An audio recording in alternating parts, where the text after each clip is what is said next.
Associate Professor Nina Rich. Thank you for that lovely introduction, and thank you for inviting us to be part of this wonderful event. I think that the setup for the science is amazing. You've touched on all the things that I'm going to talk about, just from a slightly different perspective.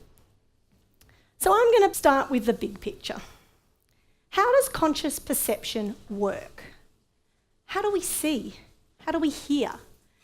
Right now, your brains are being bombarded by a whole host of sensory information, more than you can possibly be aware of at any one time. And it has to select what's relevant, find what sensibly goes together, and integrate that to give you your conscious perception of the world.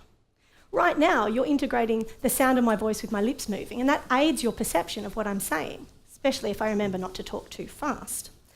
These require complex processes. You've got to integrate information across different regions of the brain, and it relies on something that we know little about at the present. The way that the different parts of the brain coordinate and identify related information, and the way that you manage to incorporate what's coming in the context of your experience and your knowledge about the world already. Perception is not a single flow system. We know that we actually predict a lot of what's going on around us. And our perception is an integration of that information. Synaesthesia is a phenomenon in which there's unusual integration. And perception of a specific stimulus, so that might be a sound or a letter, that induces a concurrent, so at the same time, but distinct experience in a separate modality, so say sound to colour, or within the same modality. So for example, the most common version is where people have colours for letters and numbers, words and so on. Now there are many forms of synaesthesia, and many synaesthetes have multiple forms. In my lab we study 4 forms of synaesthesia primarily.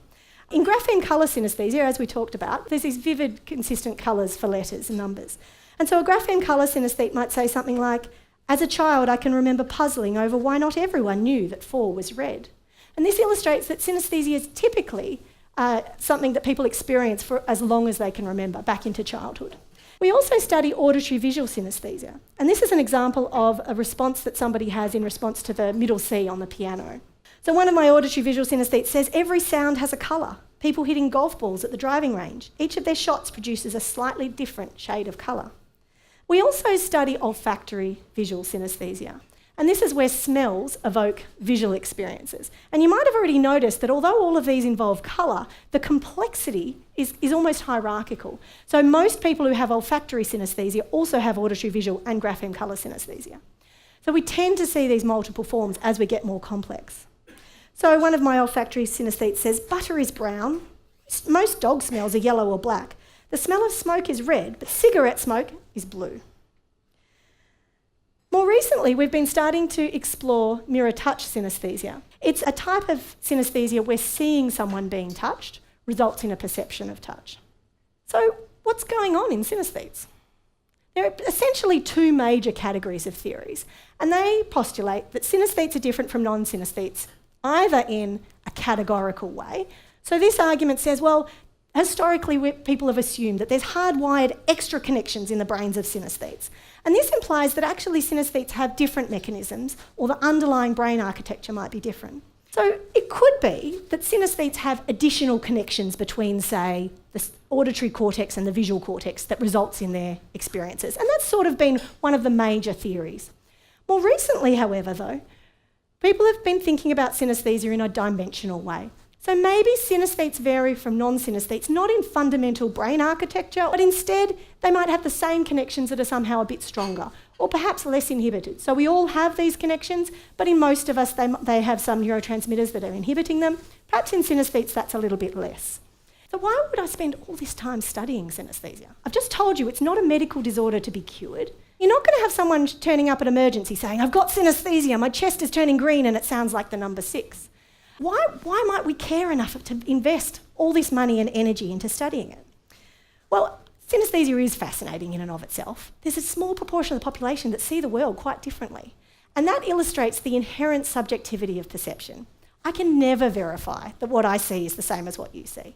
We can compare it using language, but I can never be sure. So synaesthesia is a really nice example of that. Let's have a quick look at the indirect measures that might tell us more about the mechanisms. And this is a bit of audience participation. I want you to just name the colours as they appear out loud so everybody can hear you. Are you ready? As fast as you can. Go. that was going to keep going. Okay. Ooh, there's been a bit of wine over there. That was a bit slow. We're going to do the same thing again. I don't want you to read the word. I want you to name the colour. Are you ready? Go. No, it's not yellow. It's not yellow.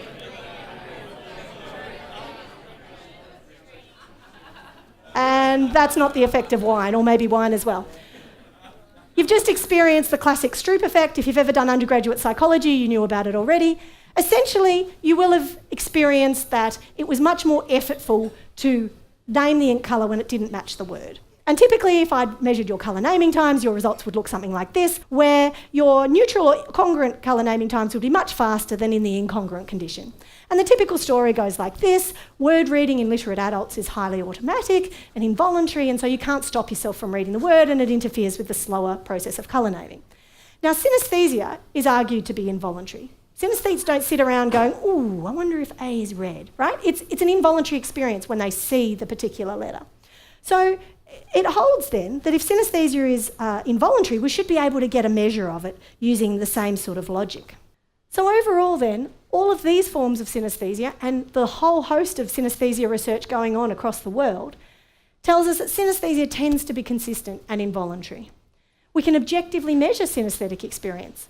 It's actually just like all other perception research. If you go into the lab and I'm looking at contrast sensitivity, it's still a subjective perception, and we have the tools that allow us to study it.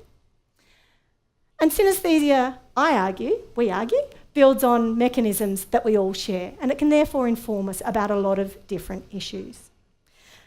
So the way we integrate information into perception of a cohesive object is a combination of that input, what's present in the world, and what we already know. Synaesthesia presents a situation where that internal knowledge is something beyond typical experience, which gives a richness to the representation of that sensory input that many of us wish we had. So it may be useful in understanding how we represent all the different attributes of objects, both sensory and not, and in enhancing our design of environments where information is presented in different sensory modalities, and that's critical. It could enhance your perception, your appreciation of that glass of wine, and maybe even understand the basis of empathy. And thank you all for listening. Thank you.